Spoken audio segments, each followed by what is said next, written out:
Bonjour, Charles Péguy, heureux les épimures.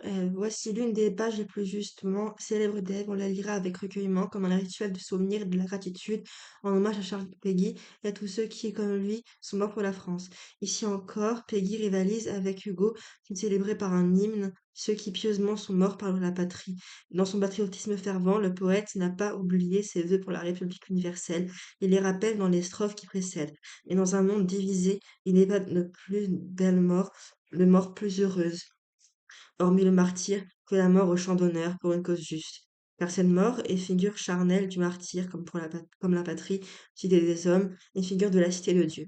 Vers 9, 10, 13, 14. Heureux ceux qui sont morts pour la terre charnelle, mais pourvu que ce fût dans de juste guerre. Heureux ceux qui sont morts pour quatre coins de terre.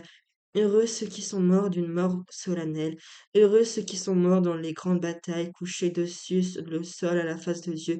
Heureux sont ceux qui meurent sur un dernier haut lieu, parmi tout l'appareil des grandes funérailles.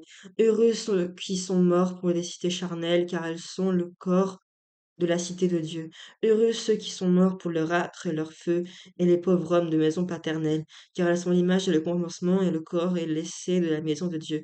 Heureux ceux qui sont morts dans cet embrassement, dans l'étreinte d'honneur et le terrestre aveu, car cet aveu d'honneur est le commencement et le premier essai dans l'éternel aveu. Heureux ceux qui sont morts dans cet écrasement, dans l'accomplissement de ce terrestre vœu, car ce vœu de la terre est le commencement et le premier essai d'une fidélité. Heureux ceux qui sont morts dans ce commandement, et cette obéissance et cette humilité. Heureux ceux qui sont morts, car ils sont retournés dans la première argile et la première terre. Heureux ceux qui sont morts dans une juste guerre.